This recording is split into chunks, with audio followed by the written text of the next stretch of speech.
민수기 29장 12절에서 40절 말씀인데 오늘도 분량이 만만치 않아요. 그래서 성경을 계속 차근차근 순서에 따라서 읽으니까 어떤 때는 분량이 좀 많아요.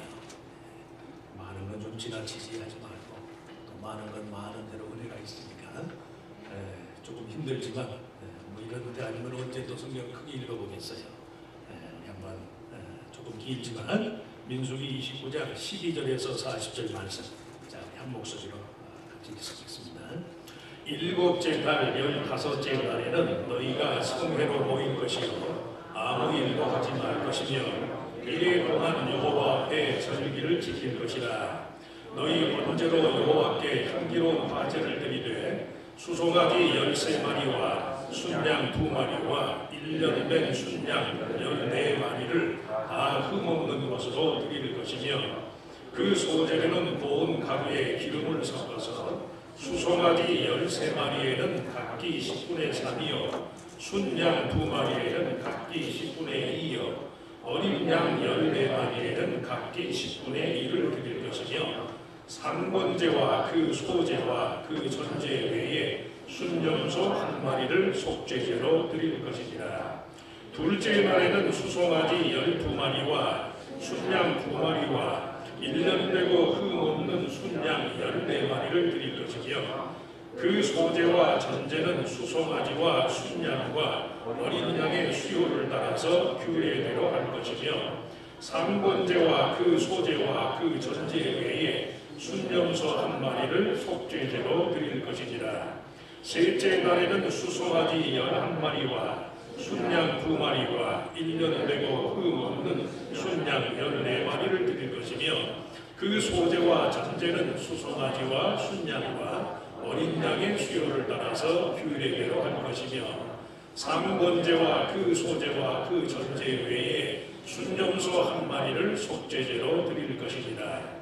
넷째 날에는 수송아지 10마리와 순양 2마리와 1년 되고 흠없는 순양 14마리를 드릴 것이며 그 소제와 전제는 수송아지와 순양과 어린 양의 수요를 따라 규례대로 할 것이며 상번제와 그 소제와 그 전제 외에 순염소 1마리를 속죄제로 드릴 것이니라. 다섯째 날에는 수송아지 9마리와 순양 2마리와 1년 되고 흠없는 순양 14마리를 드릴 것이며 그 소제와 전제는 수송아지와 순양과 어린 양의 수요를 따라서 규례대로 할 것이며 상번제와 그 소제와 그 전제 외에 순염소 1마리를 속죄제로 드릴 것이니라.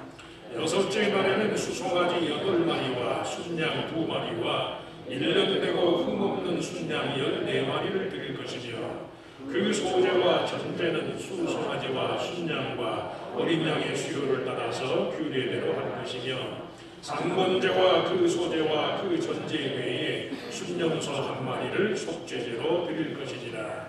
일곱째 날에는 수송아지 7마리와 순양 2마리와 1년 되고 흠없는 순양 14마리를 드릴 것이며 그 소제와 전제는 수송아지와 순양과 어린 양의 수요를 따라 규례대로 할 것이며 상번제와 그 소제와 그 전제 외에 순염소 1마리를 속죄제로 드릴 것이니라.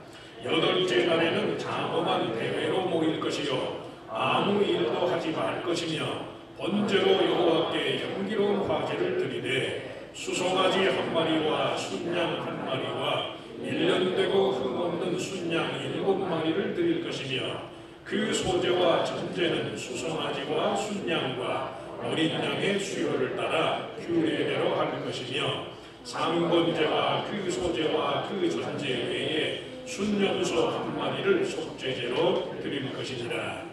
너희가 이 절기를 당하거든 여호와께 이같이 드릴지니 이는 너희의 소원제나 낙헌제로 드리는 번제, 소제, 전제, 화목제 외에 드릴 것이니라.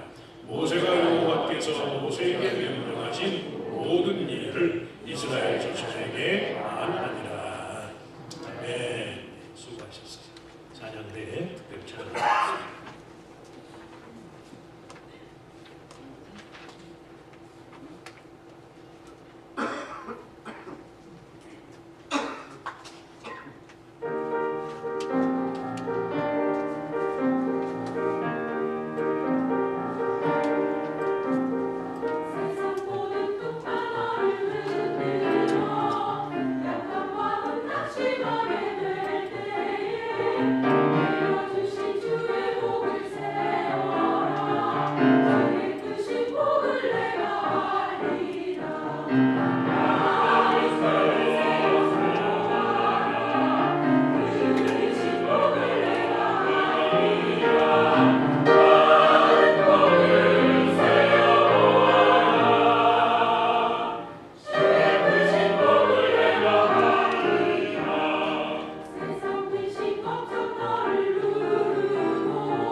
말씀을 가지고 정한 것을 정한 때에, 정한 것을 정한 때라는 그런 제목으로 잠깐 은혜를 나누고자 합니다.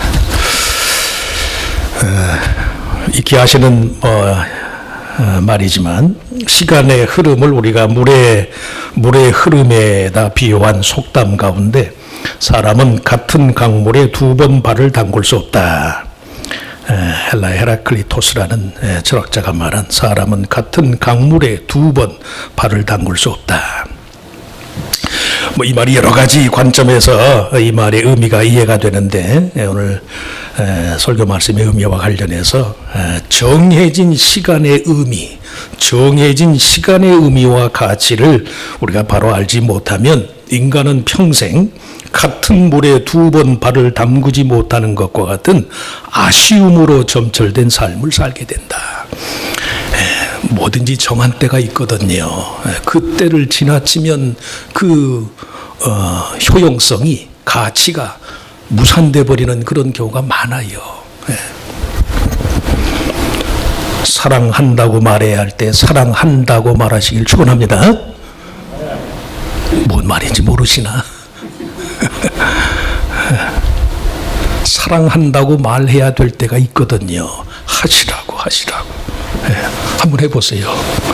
지금 옆에 분한테 당신 사랑합니다. 해보세요. 하세요. 다 할 때까지 설교 안 할 참이니까. 한번 해보세요. 좌우 계신 분한테 당신 사랑합니다. 하세요. 당신 사랑합니다. 시간의 의미, 정해진 시간의 의미와 가치를 바로 알지 못하면 인간은 평생 같은 물에 두 번 발을 담그지 못하는 것과 같은 아쉬움의 삶을 살게 된다. 어떤 사람은 매번 그렇게 새로우니 더 좋지 그렇게 말하는 사람도 있지만 이전 것의 의미를 미처 알기도 전에 경험하는 새로움이라는 것은 결국 매사를 지나치는 식으로 살게 하고야 말아요. 충분히 지나간 것의 의미를 숙고하고 그리고 새 것을 받아들여야 그것도 가치가 있는 거지요. 그렇잖아요. 시간이 무엇인가라는 물음에 대해서 과학자나 철학자들은 만물의 생성 혹은 변화와 같은 것이다. 시간은 끝도 없고 시작도 없다 그래요. 만물의 움직임이 계속되는 한 시간의 흐름도 계속될 것이다. 그 움직임이 그칠 때 시간 또한 그칠 것이다. 근데 저나 여러분이나 시계의 초침 소리가 들리지 않고 우리 몸이 무중력 상태에 있다고 해서 시간이 멈춰서는 건 아니에요. 제가 이런 말씀 드리면 우리 권사님들, 장로님들한테 제가 죄송하지만 이제 조금 나이가 먹으니까 저도 옛날처럼 몸을 이렇게 많이 막 못 움직이는 것 같아요. 제가 여기 처음 왔을 때만 해도 저 얼리와인을 2바퀴를 뛰고 1바퀴를 걷고 2바퀴를 뛰었어요. 그때만 해도 한 5년간을 그랬던 것 같아. 저걸 제가 5바퀴를 돌던 데인데 지금은 3바퀴 뛰고 나면 아이고 3바퀴밖에 못 뛰어요. 몸이 둔해져가지고 호흡이 딸려가지고 야 참. 고기 들면서 제가 시간을 오콜라면서 제가 보낸 시간을 측량할 수가 있어요.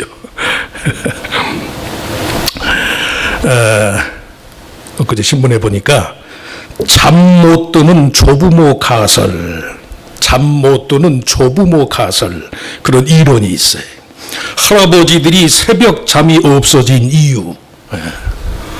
몸은 늙고 나이는 많아져도 시간은 계속 하잖아요. 시간이 얼마나 빨리 가는지 시편 90편에도 주께는 천년이 하루 같으며 밤에 한 경점 같습니다. 모세가 그러잖아요. 왜 할아버지 할머니들이 새벽잠이 없는가? 시간은 계속 흐르는데 원시 수렵 사회 때, 밀렵 사회 때 부족을 지켜야 하는 책임감 때문에요. 노인들이 잠을 못 드는 거래요. 저도 가끔 새벽에 눈을 뜰 때가 있거든요. 뜰 때 이유를 보면 다른 게 아니라 물론 뭐 교회 걱정도 교회 걱정이지만 우리 자식들이, 한국에 있는 자식들이 잘 있나, 저것들 어떻게 잘 지내지 않나, 염려 때문에 눈이 뜨여지더라고요.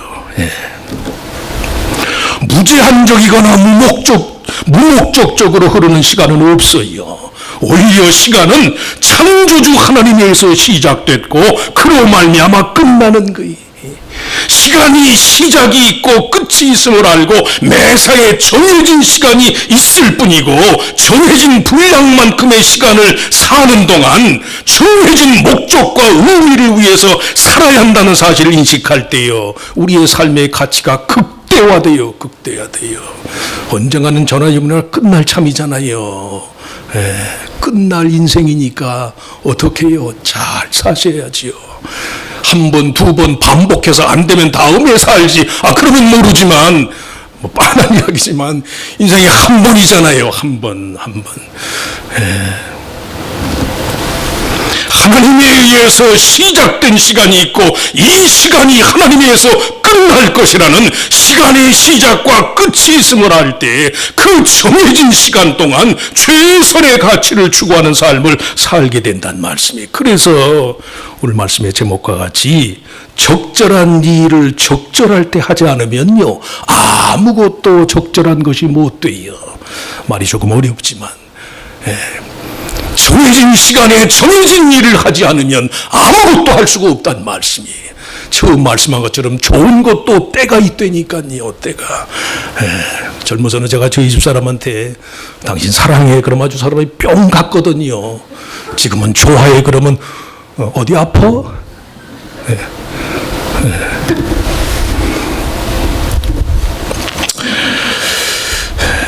은혜들을 못 받으시네.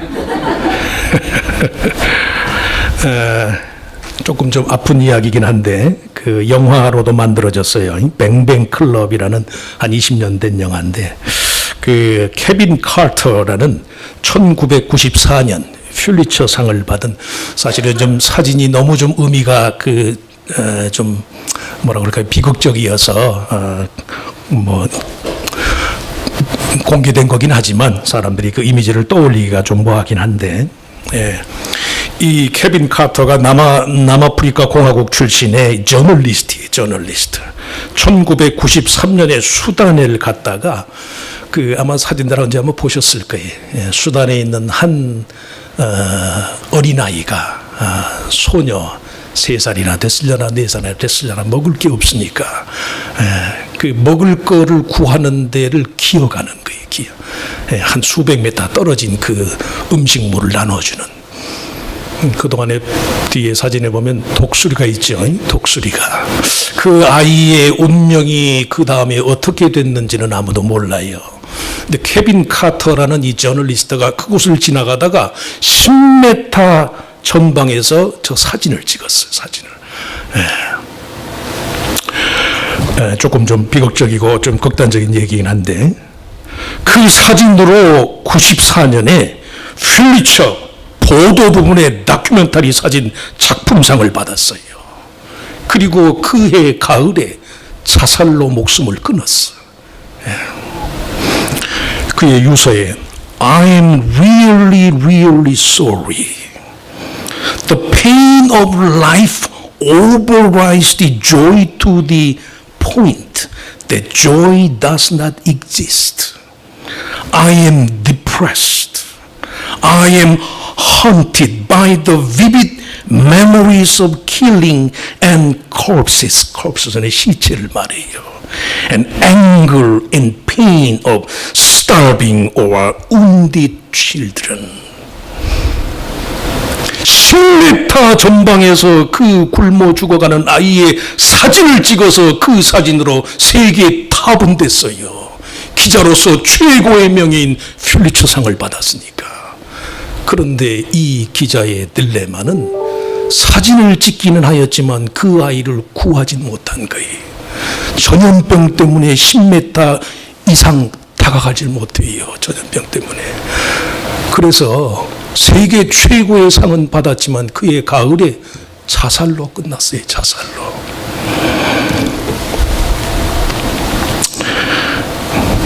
그래서 저나 여러분이나 뭐 극단적인 경우지만 마음 아픈 경우긴 하지만 정한 일을 정한 때에 하지 않으면 아무 의미가 없어요. 좋은 것도 좋은 때가 있다니까요. 사랑한다고 많이 말하시길 축원합니다. 그렇게 하세요. 한 번 더 해보세요. 옆에 계신 분한테. 사랑합니다. 무조건 사랑합니다. 하시라고. 하나님께 드리는 제사와 제물의 본질적인 의미는 창조주 하나님과의 교제를 통해서요, 인간의 삶 속에 하나님의 몫을 인정하고 마땅히 그에게 돌려드린 것만큼의 몫을 자신의 삶의 의미와 가치로 받아들여요. 하나님 앞에 뭘 드린다면 주일날 그저 헌금 몇 푼 하는 것만 생각을 하니까 하나님께 뭘 드린다는 거에 자체에서 비호감을 느낄지 모르지만 아니에요. 자꾸 돈하고 연관지어서 생각하지 마시라고. 정말 돈은 아무것도 아니잖아요. 아무것도. 돈이 전부입니까? 돈이 전부예요? 돈이?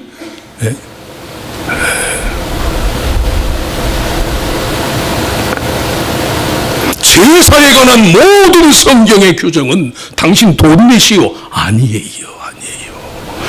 그것이 무엇이든 간 무엇이든 간에 인생이 하나님의 뜻을 위해서 드려진 것만큼만 삶의 의미가 있다는 말씀이에요.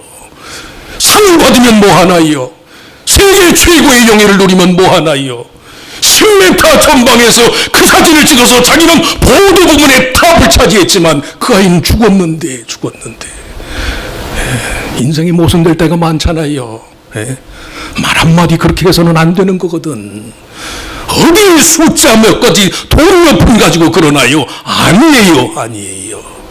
정말 인생이 하나님의 나라와 의를 위해서, 하나님 기뻐하시는 뜻을 위해서 마음을 드리고 몸을 드린 그만큼만 저와 여러분은 세상에서 존재하는 거예요.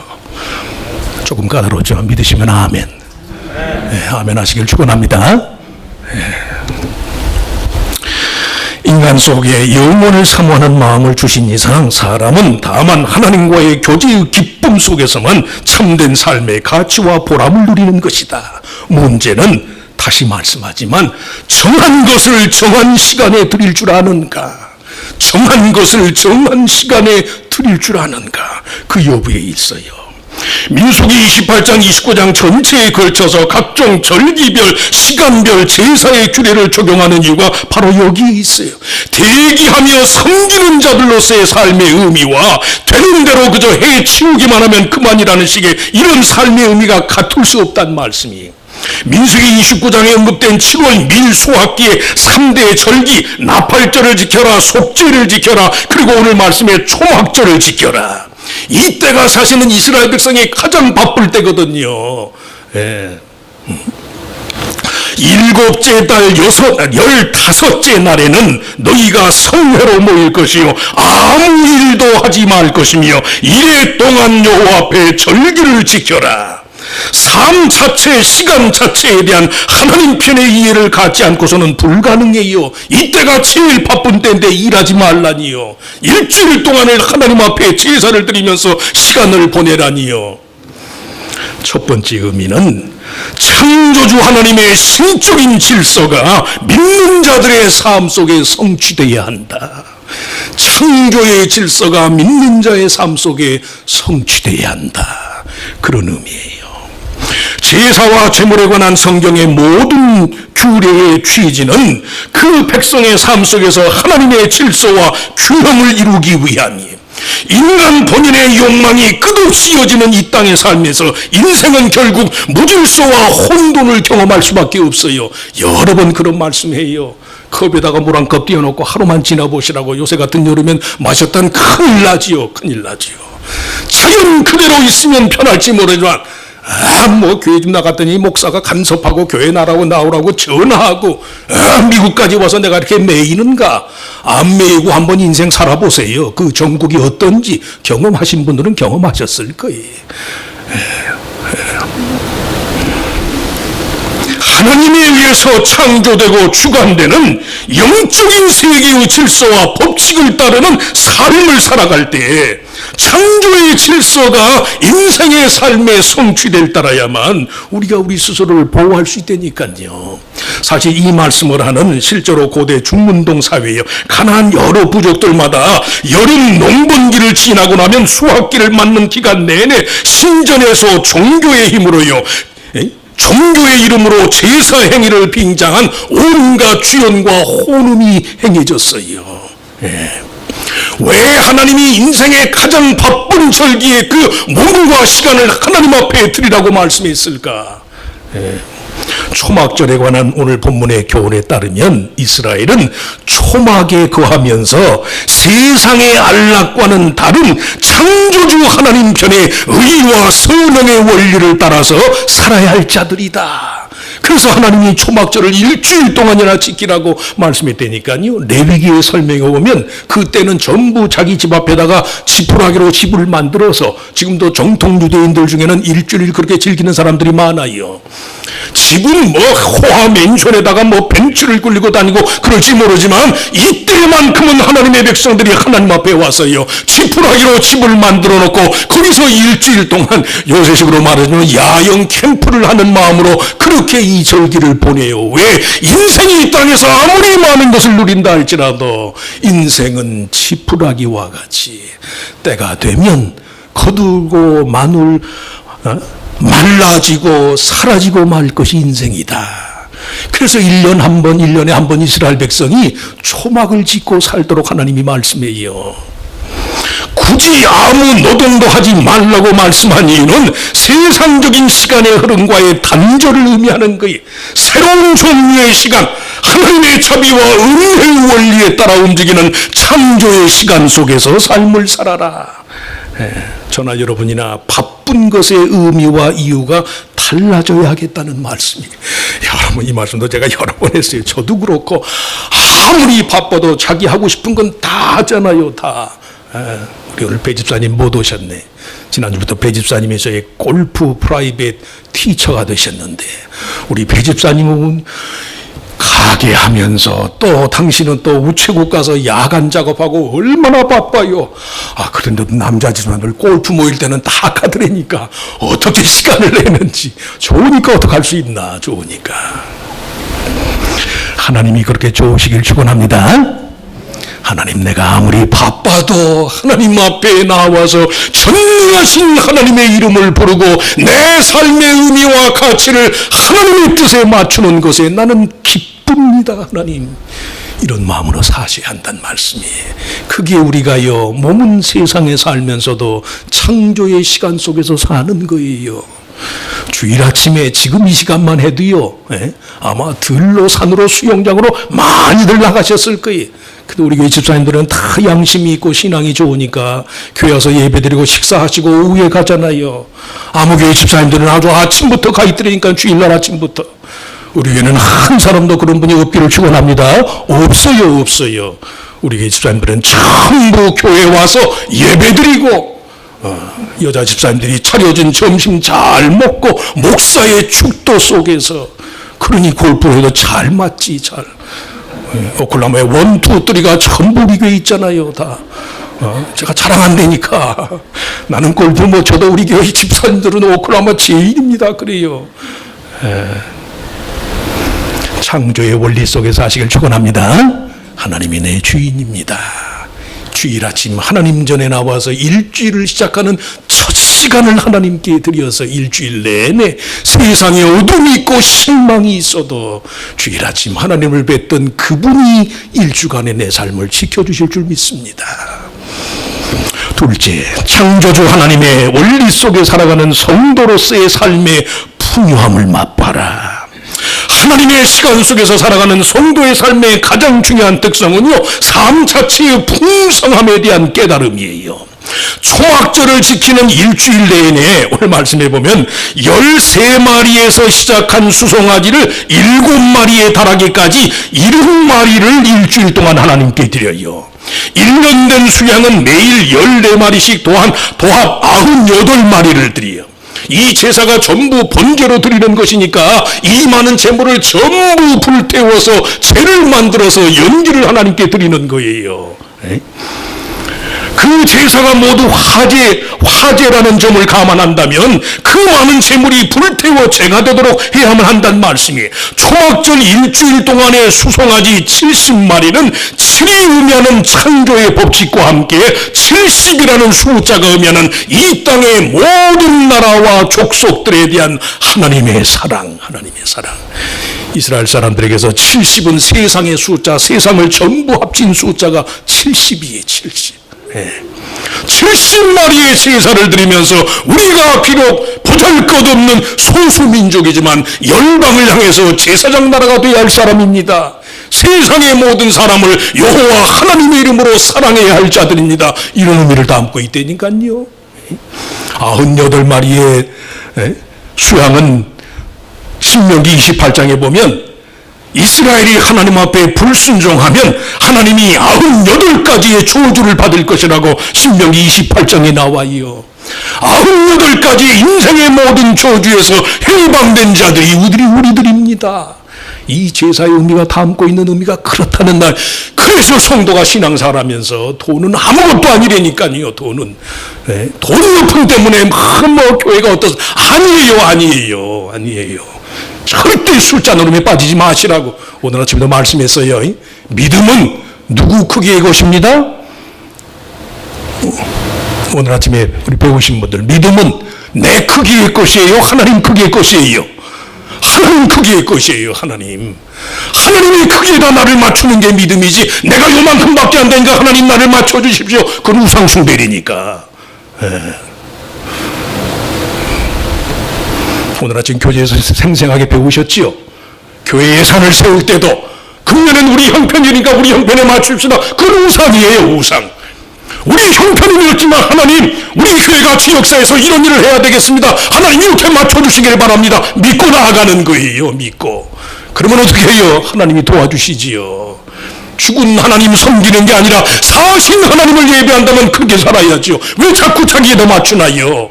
나는 없어질 것이고 하나님은 드러나야 할 거예요. 없어질 자기를 자꾸 나를 대입하니까 신앙이 될 일도 안 된다는 말씀이에요. 마음 편하면 좋겠지만 마음 편하면 뭘 안 해요? 기도를 안 하잖아요. 하나님 의지 안 하잖아요.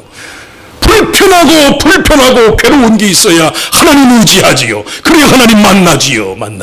왜 하나님 만날 길을 스스로 자꾸 벗어버리세요? 힘든 일 하시라고. 괴로워도 하시라고. 안 맞아도 하는 거예요. 없어도 하는 거예요. 그래서 하나님 만나는 거지요. 그런 교회가 되시길 축원합니다.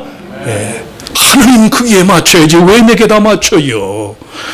아니란 말씀이, 7월 그 현실적 부유함에도 불구하고 이스라엘은 다만 그들의 신 여호와 하나님의 창조의 능력과 인생의 모든 저주의 여지들을 없이 하는 용서의 능력 가운데 살아가도록 부름받은 사람이다.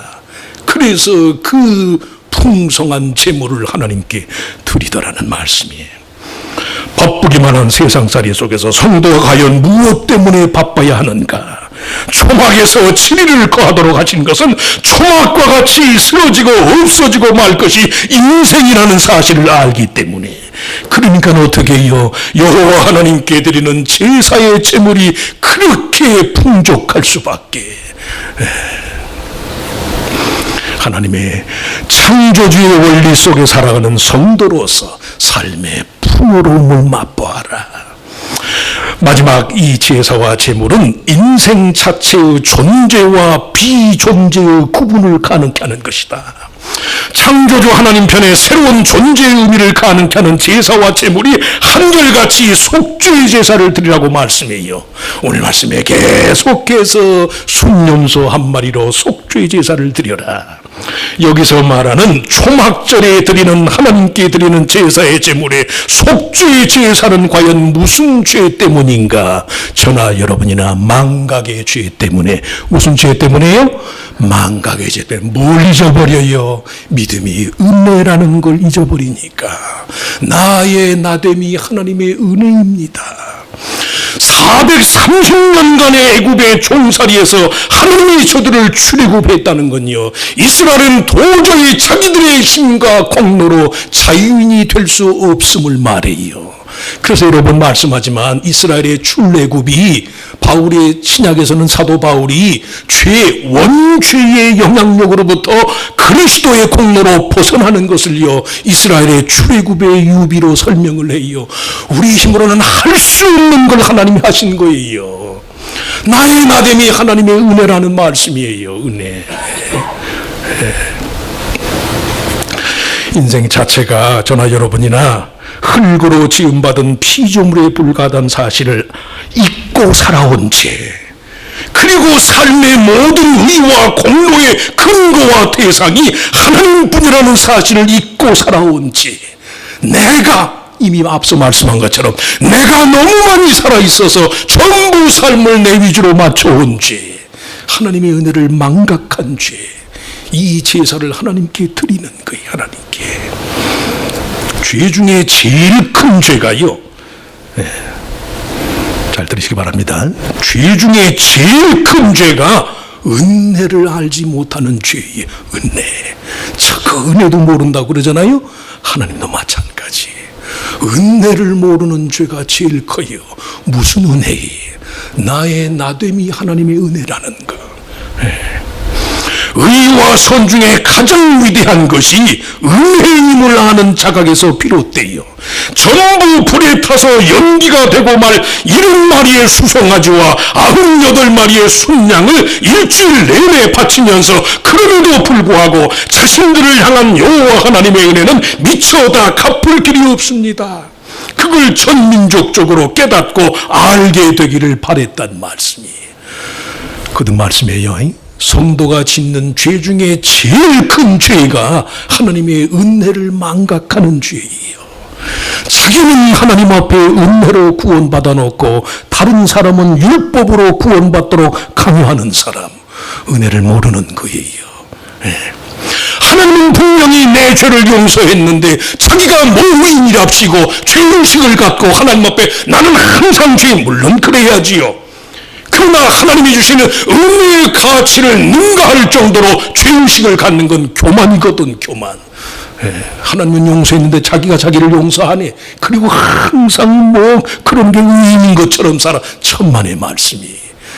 뭐라고 우리가 우리의 것을 논해요. 나의 나됨은 하나님의 은혜예요.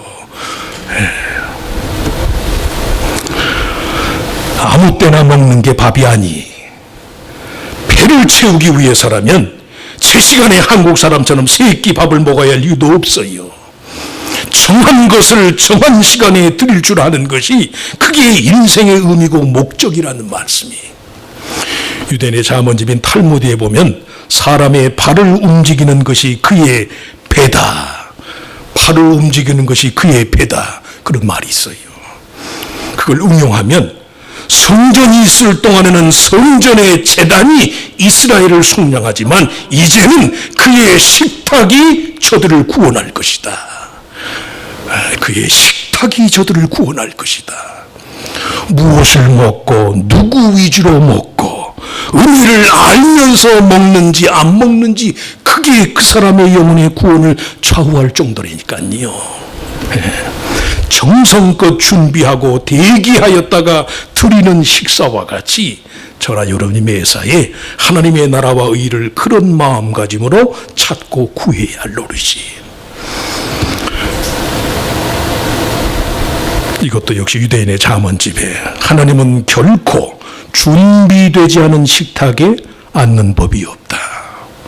하나님은 결코 준비되지 않는 식탁에 앉는 법이 없다. 은혜를 알고 하나님 아무리 괴롭고